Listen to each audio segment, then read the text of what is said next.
Rampages were the most unique part of Rise, and if Capcom chooses to bring them back, they could severely harm the quality of Sunbreak, and not in the way you might think. But first, let's look at whether or not we should even bring Rampages back. Now, just to clear some things up, this isn't about whether or not Capcom will bring them back, just about if they should. With that disclaimer out of the way, let's talk about the reasons why they should bring them back. First, and most obviously, Rampages were one of the most important aspects of Monster Hunter Rise. They were the whole driving force behind the game's story, and they were a huge point when marketing the game. Based on this alone, Rampages might come back. Nothing to do with lore or even gameplay, which we will get to. Anyway, just because of how important it was to Rise, it could come back for Sunbreak. Now let's talk about the Rampages themselves. From a thematic point of view, they're incredible. This idea that a ravenous horde of monsters is rampaging, with the only thing standing between them and those dongos being you and a few volunteer villagers who are almost certainly not making it home. This setting is just great, and the idea that you have to stop these monsters from breaking through the gates adds a ton of tension to this quest that makes the release of finally completing them all the more satisfying. This isn't the first time Monster Hunter has done something like this though. There have been quests like the Lao Shan Lung, a massive towering dragon that gradually inches itself towards the gates to destroy the fortress. This quest is, well, it's not great. It's just mind-numbingly slow. Most of the quest is spent not actually fighting the monster. Part of what makes Monster Hunter games so much fun is learning a monster's patterns and dancing around their attacks to deliver punishing counters. Lao has almost none of this. Now granted, this is just the opinion of a solo player, but I remember thinking about how cool it would have been if there were NPCs that helped you out on quests like these. Fighting Lao alone is cool and all, but fighting it with an army not only makes more thematic sense, but it's just way more fun. This also solves the problem of the fight being boring, as you're focused on the upkeep of everyone in the fortress, and now you don't really have to deal with firing cannons, attacking monsters, and moving carts all alone. Unfortunately, there was no way to do that. Well, until Monster Hunter Rise, that is. They took this idea of a monster raiding a fortress and threatening your home directly and made it far more enjoyable, even in single player. So let's talk about just what made the gameplay in Rampages so special. On a fundamental level, the gameplay of Rampages is pretty simple. There are monsters trying to attack the village. Stop them. That's it. You can do this in a couple of ways, some more effective than others. You can attack them with your weapon, you can fire cannonballs, ballistas, and later even a minigun. These are great, and thanks to the changes made in World, they control pretty well too. Now you can even guard so you don't have to jump off every single time an attack comes at you. You've also got special armaments like the Splitting Wyvern Shot, which not only stuns monsters, but also looks like this. It's easily one of the coolest things in this game. On top of this, it interrupts big attacks. Rampages are effectively just tower defense, and at their peak, when they're firing at all cylinders, they can be great. Especially at the end when you get to fight one big boss monster and unload everything you have in one final push to repel the horde. They're a unique addition, and if they returned in Sunbreak, I would be absolutely miserable. Let's talk about why Capcom shouldn't bring them back, and even how they could harm Sunbreak in doing so.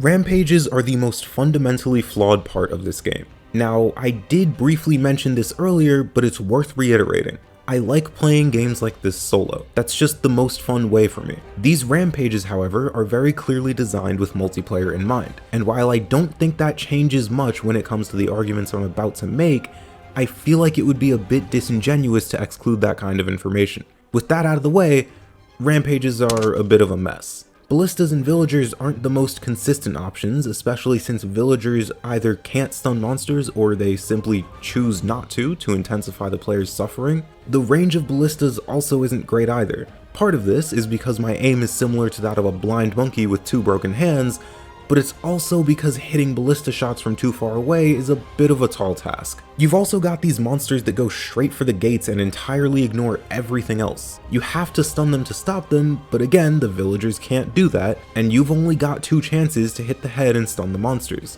This is made far worse by the fact that if you focus on the gates too much, something will attack you from a direction that you're not facing. So you need to headshot the monsters on their way to the gates, while focusing on what's behind you to ensure you don't get hit, while also ensuring the gate monsters don't get too far away.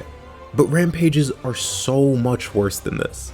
If this was all there was to Rampages, they wouldn't be that bad. They'd be annoying, sure, but the positives would likely still outweigh the negatives, and I wouldn't be making this video if it weren't for this next part. See, this is where the whole fundamentally flawed thing comes in. The game is actively telling you not to go in with your weapon.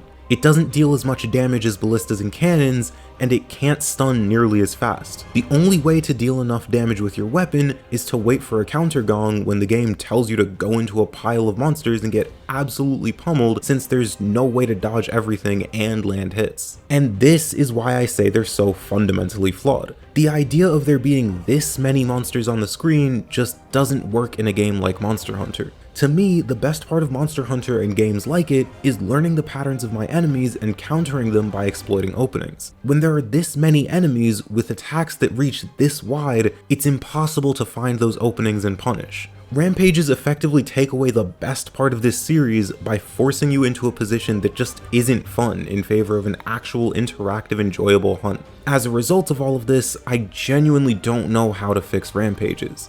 But if you've got any ideas, then feel free to let me know. And as for Sunbreak, listen, I'm not a game designer, nor am I a programmer of any kind. I mean, it would barely be an exaggeration to say that I struggle to use a toaster, let alone a computer. That said, I think at the very least I understand that it takes time to create something. If you have, say, a certain number of months to finish something, you have a limit on how much you can do. Now, in this situation, Capcom can choose to spend that time on new Rampages, or they can spend that time making some of the best hunts in the series. Just think about it. Remember some of the best hunts we've ever seen in this series. Narwa the Allmother, a monster with such incredible use of the game's mechanics, such outstanding attacks, and with the finishing touch of one of the best themes in the series. Or you could go back to 4 Ultimate, where you're given the rare opportunity to not hunt a monster in Shigaru Magala, but flat out fight it. This was an arena, a grudge match, a fight to the death. No running, no hunting, just you and Shigaru. Or, of course, you could look at the iconic Fatalis. Not just one of the most challenging hunts in the series, but naturally one of the most rewarding as well.